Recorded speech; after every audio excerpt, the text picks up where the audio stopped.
Welcome, welcome. Hello, hello, hello. This is Danaya Azure Radio. I got Sandy Red in the building. How are you, Queen? I am wonderful. How you doing, hon? I am good. I am good. This has been a heck of a year. Lord have mercy. Oh, my Man, gosh. who you telling? So, for those of you who don't know, Sandy Red is an amazing vocalist, singer, songwriter, Lord have mercy, actress. She's doing so many, dancer, doing so many amazing things. So, for y'all who don't know, I actually met her years ago at Celebrity Open Mic. And she was performing every week, and her energy was so electric. Well, but what stood out to me about her was how she came up to me. She was like, you are literally in the first row for everyone's performance, whether you know them or not. That is awesome. Yeah. And that always stood out to me because I was like, you're right. I really am. I'm just cheering for everyone because I know that everyone here is talented and everyone is now doing incredible things. You know, and then I came to the event, and you were working with Candy. I think you were. It was for Demi Lobo's event. Yeah, and I got to see you there as well. What was super dope is then I was talking to Stacey, and she was telling me that that you were thought about going out for The Voice, and I was like, well, she's gonna get that. I'm gonna worry about that. She's amazing. She's gonna get it. And then when I found out that she got it, I was like, oh, let me see if I can get her for the magazine. And lo and behold, she's like, you got to go through NBC. I was like, well, let's see how this goes. And they did everything we needed to do. She's a former cover feature for HFL magazine, and she's just an amazing, amazing person. So a couple questions that I did have about. What was your experience like on The Voice? Because you couldn't talk about it then. So, what did you really experience? Yeah. They literally had us on lock. We, because they of course, with their branding and everything, it's very important for them to sort of control the narrative and make sure that they, have eyes on whatever's being put out. So they're like, yeah, no, you can't do this, can't do that. But it was really a really great experience. Just the overall energy of the competition didn't even feel like a competition. With the people that I met were able to, come in contact with, sing with, compete against. They cultivated such a family type of energy that it really didn't feel like a competition. It just felt like a bunch of really dope singers doing their thing and coming together and supporting each other. So that's what I feel like I love the most about the experience, because the energy just wasn't bad at all. It wasn't put offish. It wasn't competitive. It was very good. That is definitely what's up. Oh my goodness. So when it came to The Voice, now for those of y'all who've been sitting under a rock, because at this point y'all have all seen the video, I watched as every single person in the chair turned around. When I say they were fighting over this woman, it was the dopest thing ever. They were throwing shoes and clothes. It was awesome to try to get her on the team. It was amazing. What made you choose Kelly Clarkson? Oh God.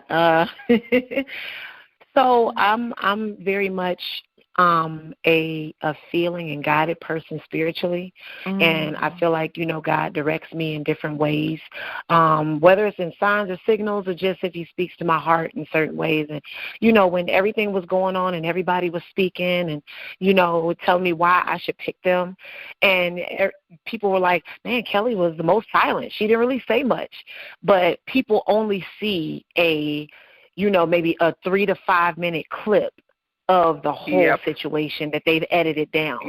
They don't realize I was up there for probably about 30 minutes. So Kelly definitely spoke. Yeah, she definitely spoke, and everything that she was saying to me, she was talking about my genre and how, man, you can sing more than one thing, and, I really feel like this rock, and I see this soul, not even knowing that I was a rock soul artist. And she had mentioned, me not being put in a box, not knowing that that's what I've fought my entire career, not to be put in a box. It's like everything that she was saying was leading me in her direction. And then when she finally said, man, I don't care who you go with, I just want to see you continue on, that just felt like the most selfless comment that anybody can make. It's like, I just want to see you continue. It doesn't matter if it's with me or with somebody else. And I was just drawn to that kind of selflessness, that kind of comment that it was like, okay, God, I hear you. That's where I'm supposed to be. Yeah. So and I definitely did see that. Was amazing. It was an amazing experience because it was for me and for Jay Hollins and like people that have known you for years. We're like, oh, y'all didn't know she could sing? Oh, we've been there. We just we making sure the world knows now. And what was so dope about it was the way that the city literally came together to support Sandy. That was so awesome. That was like so dope. My heart was really full from just the support and the energy that I just got from Chicago alone. Like I was really taken back because, you spend years and years. Like I've been grinding before The Voice. I was grinding in my career for over 10 years. Every open mic, every karaoke, every, event that I could possibly grab a mic and do my thing, every promoter event, anything I can put my hands on. So to see, the impact that I had on the city where everybody was like, oh, yeah, I've seen her in something. I know her from this. I know her from that. It was like, and they all came together for The Voice. It was amazing. So you used to work with Selena Johnson. How did that whole thing come about? With Selena? It's funny because I was called by some producer friends of mine that I used to write for that were also producers for Selena's next album at that time. I think it was Chapter 5 Underrated that she was writing. And so they ended up calling me in actually just to be a writer. It was me and two close friends of mine that just so happened to be called in to do a writing session with her. And we would just be vibing out in the writing session, coming up with tunes, but we would be harmonizing our behinds off. And she was like, man, y'all would sound good as my background. And literally that's how it happened, where she just made the decision, wow, try to do some shows with me. And we sang background, and it became a thing. And I toured with her for about 4 years. That's amazing. Yeah. What was your favorite place to tour? She was such a wonderful example. Huh? What was your favorite place to tour with her? And why? Oh, France. Why France? That was my first time being out of the country, needing a passport to go anywhere. Wow. So, that experiencing another culture, and the way that they see and enjoy music, it was just absolutely amazing, because it was a whole blues fest out in Cognac, France. And so it was a week-long situation of events and, things that we were performing at and things that we just got to enjoy, different tours of some of the cognac factories and facilities and everything, and how they make their brands of liqueur. And it was a really dope experience. That sounds amazing. Oh my goodness. Oh yeah. 2 weeks in France, I'll take that any day. What would you say is one of the main things you learned from her? Oh, God, the grind never stops. Like, Selena is a household name. She is what I consider to be a major star. She's made a huge stamp on this industry. She has so many hits and so many accolades under her belt. She's Grammy Award nominated Selena Johnson. She's worked with Kanye West. She's worked with the greats, you know what I'm saying? And I look at her to be great as well. And to still see her grind even that much more in the space and at the level that she's at, I was like, okay, it's not like you can just grind and then you make it and then now you can stop working. Like, the work is even harder. It comes even faster. It moves even quicker, and I saw her take that on with a family, with a husband, with children, with a home, with everything else that she had to take care of, and did it seamlessly and successfully. I really looked up to her. and still got on that stage and tore it up. Yes, she did every single time. Yeah, So tell me about the tour that you did, the Red Fever tour. Like, how did that come about? I know that when you kicked off in Chicago, you had like a lot of the amazing artists from The Voice come in. Did you take them around the country with you, or was it more just your Chicago people? Like, how did that whole thing work? Well, with the Red Fever tour, of course, I just wanted to, at the time I had put out an EP called Red Fever, and I wanted to get that circulating and get the ball rolling on that. And, you know, I wanted for people to witness the amazingness that I was able to sit right next to and work with on The Voice. So, you know, with that being said, they were my friends first, and they were willing to come out and rock the stage with me. So that's what they did. And that's what Red Fever was all about, is just people being able to see the greatness that I connect with all the time on stage. Definitely. You know, and it was so dope because like I didn't know who was going to be there. I just knew that you were going to be there. But to see all those incredible artists coming together to support you was beautiful. Absolutely. And they all have beautiful spirits. I want to say before I got picked up for the Broadway tour, we hit 8 cities. Nice. Yeah. Nice. That is beautiful. That is super dope. That was awesome. Yes, so now you're working, I know the Broadway tour. So how long were you able to tour before COVID? We started the Broadway national tour in August of 2019, and we were on the road until March of 2020. We got sent home March 16th, 2020.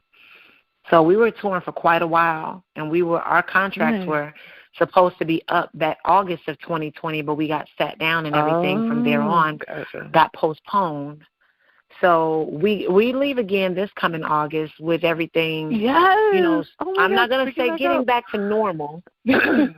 Right. Yeah, I mean, nothing's normal. The new normal, basically. But, you know, the new normal. Yeah, you know, with everything sort of picking up, you know, the people being more comfortable with coming out, and businesses being more open with their services, especially with the vaccine circulating and things like that. They're getting ready to start the tour back up again sometime this August. So, yeah, I will be leaving again. I'm excited about that.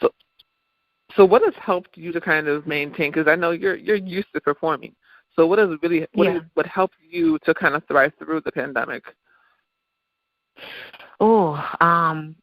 Working out, meditating, really concentrating and focusing on my self-love journey, because, you know, it was a hard pill to swallow when, you know, everything that you've ever known for years now that has not only helped carry you through, like music is a healing agent for me.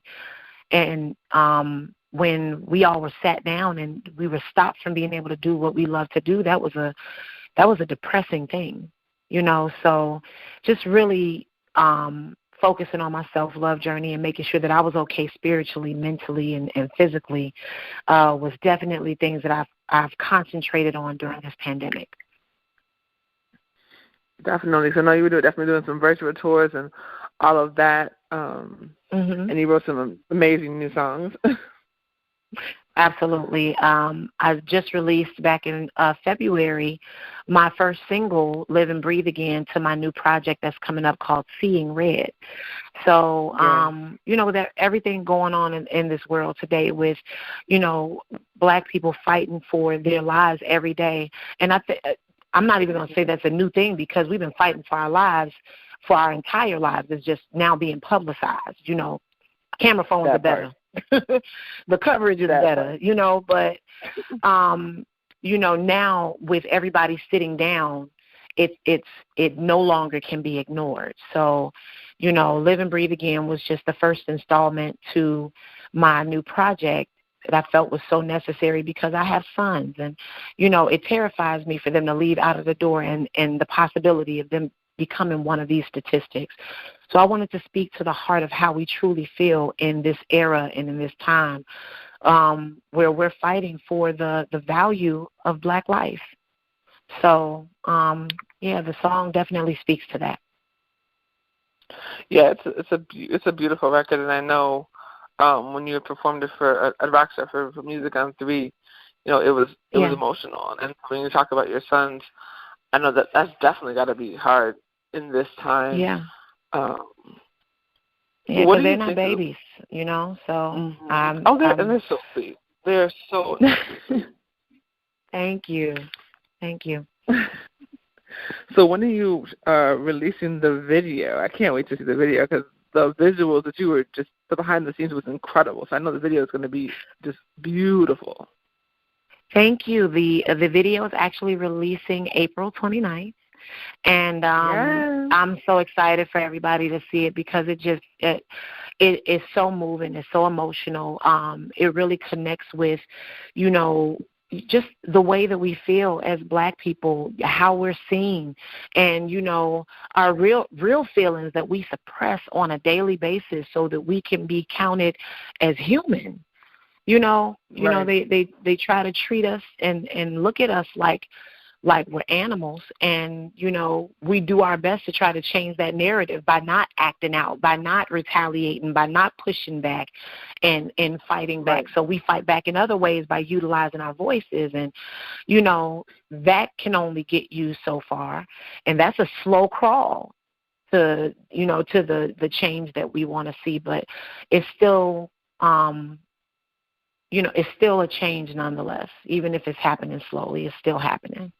So absolutely. Yeah. What did it mean for you to have your sons with you during that video shoot? It meant everything because they are a direct representation and an extension of me. And, when they go out into this world and they put their own personal stamp on it, it still reflects, the teachings that I've instilled in them and, just their character. So I want them to be able to see, what drives me, what moves me. And I'm hoping that in them being able to witness that it also drives them and moves them. So them being at that video shoot was very important to me.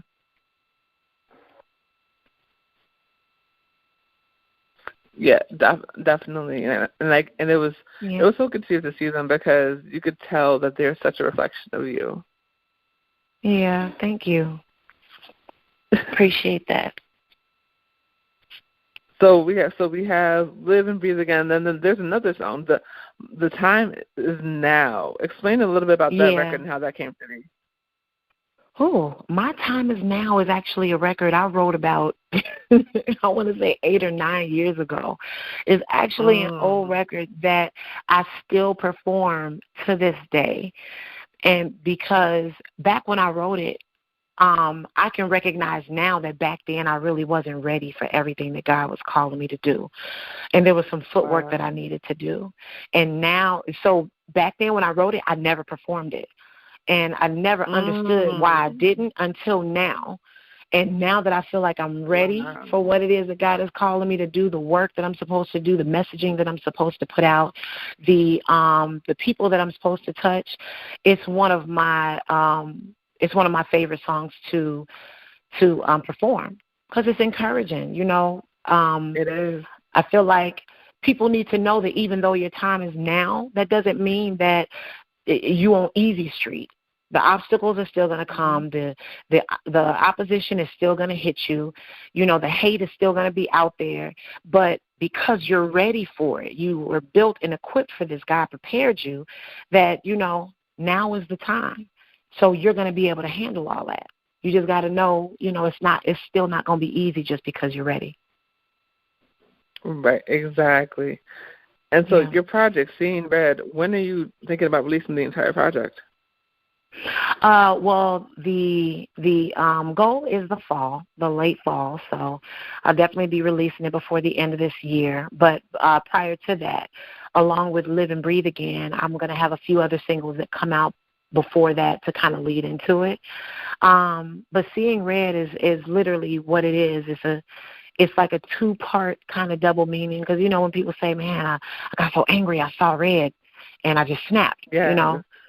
I've had plenty of those moments in my life that I have written about, right, and I'm singing about. So I want people to see those parts of me that help mold me and build me into this person that they see today. But I also want them to see those other parts, that self-love journey, that really discovering me and the things that I love, and, you know, the parts where I've laughed and cried and done all these things. So they are really going to also see red with two doggone D's. Yeah. So with two doggone D's. I love that. Yes. That's what I always wanted to ask you. How did you get your name? Oh, so my real name is not Sandy Red. A lot of people don't know that. They automatically assume that that is my real government issued name, but it's not. So when I was focusing more on my writing and things like that, and getting in the studio with a lot of different producers, I was getting my, you know, my writer and publishing name together with ASCAP. And my manager, Kareem Thomas, he was saying, yeah, you got to come up with a, you know, a writing publishing name or whatever. You know, people always calling you Red because, of course, you know, the red bone stigma from, you know, growing up light-skinned black black folks. So I was always called Red anyway. And he was like, yeah, but red is already used probably, so you got to come up with something like, I don't know, something different, like a Sandy Red or something like that. And then as quickly as he said it, we hung up the phone. And I was like, man, Sandy Red. I think I kind of like that. So I immediately took to Facebook, and this was like back then when Facebook wasn't that, it wasn't that old yet. So I took to Facebook, and I'm like, hey, y'all, what do y'all think about me changing my name to Sandy Red from Melinda Bussey? So I got no positive feedback. I had hundreds and hundreds of comments of no positive feedback. Keep your God-given name. It's so great. You don't need to change it. That sound corny. It don't even sound right. It don't even sound like you. So I got discouraged, and I'm like, dang, I've always wanted to change my stage name because I just don't feel like my real name rings right. And I talked to my sister, who was a well-known artist, Miss Michelle, and I'm like, I don't know what to do. People are not, they're not attaching themselves to it. And she was like, why are you asking people whether you should change your name? Just change it, and eventually people will catch on. Do what you want to do, and people will catch on. So I did it, and now even people I went to high school and grade school with don't even call me by my real name anymore. Right. Everybody says Sandy Red with two doggone D's. Yes. Yeah. So yeah, it was a grueling decision, but I felt like it was the best for me, and it just, I feel like that it creates this different persona where I can separate my stage life, my performance life, my career life from my personal life, and that be okay. Because it's a totally different beast when Sandy Red comes out. You know, absolutely. I saw the transformation. Yes. Uh-huh. And what was so dope was we got to see that transformation when you were here at Rockstar doing your music on 3-piece. We saw you literally transform from Melinda to Sandy Red. It was awesome. Thank you. I really enjoyed that experience. We were so glad to have you. Like really, like real talk. You know, and what's super dope now is, so when you guys listen to Danaya Azure Radio, you hear both songs, My Time Is Now and Live and Breathe Again, in rotation on there, and those songs were done by our amazing engineer Sam Skilnick. So yes, absolutely. And it sounds so beautiful, crisp and clear. Like Sam is a beast, you. Absolutely. You know, and Rockstar Studios, like that was, when I say that was such a dope experience. You guys' entire team was on point, professional. Just it made so me and my team feel like we were right at home. It was amazing. Thank you guys so much for that. Yes, and thank you for coming back and booking Live and Breathe Again. Like that was a huge honor. So much love to you for that. That's going to be the beautiful video. I cannot wait till that comes out. And I will definitely be at the release party, so I'm excited to see you. Yes. Thank you. So what would you say that you want your legacy to be?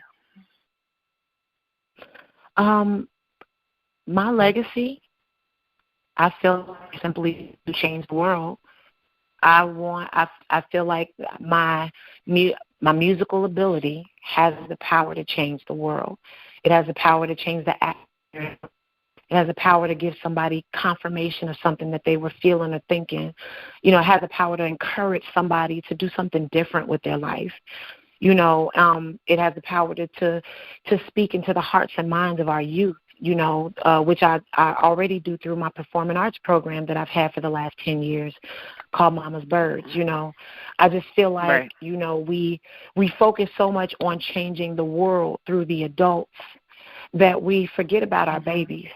And, it starts with them. And so I feel like through my programs, through my performances, and through everything that I'm putting on this earth, my goal is to change the hearts and minds of human beings to be better than their current selves. And that's what I feel like I'm put on this earth to do through music. And you absolutely have. I guarantee you. I was like, good girl. I remember, I forget the record. What was the name of the record that you did for your mom? I can't remember the name of it, but it was just like it was called "You Threw Me." You Threw Me. Oh, yeah. Every time I hear that, I break down.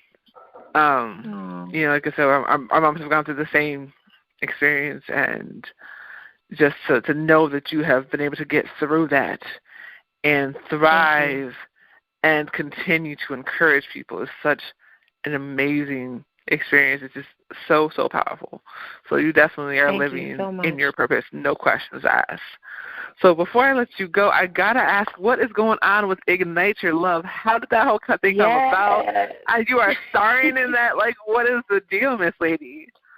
Yes, Ignite Your Love is a movie that I'm starring in. I'm super excited about because I actually get to put the singing towards down and focus on my acting in this film. So there's no singing whatsoever. People expecting for me to bust out in song in this movie. It is not going to happen. But Ignite Your Love, I play a relationship expert who manages to be able to, encourage and uplift and help her friends through all of these relationship challenges that they have with their significant others. But for whatever reason, I can't manage to get my own love life in order. So it shows that journey of, self-discovery and trying to figure out how I can, be a better person in a loving situation. So it's a dope film. It's written and directed by Miss Breezy, Breezy Film. Yes. And, oh, yeah, she's amazing. She's done a couple of movies as well under her belt before this one, and they've gotten great reviews. And, so when she was doing this project, Ignite Your Love, and I heard about it, I was sort of sitting on it for a second because, I didn't know what was happening with the pandemic, if I was going back on the road, and my future was very uncertain. But I kept hearing about the auditions for this movie. And I'm like, you know what? I contacted the director, and I was like, man, I think I want to audition. And so I auditioned. I got the part, and everything worked out perfectly. And I feel like, even just the messaging behind it, where the main character, myself, just helping people to understand love better through the art of the 5 love languages. I mean, that's something that helps people even now in their current relationships. Is so needed to help people understand that everybody loves differently, So yeah, we definitely gotta have you guys. You'll come back. Yeah, we definitely gotta have you come back on and talk about that. I know you're in it, Taylor Coleman. Like, there's so many amazing people that are a part of it.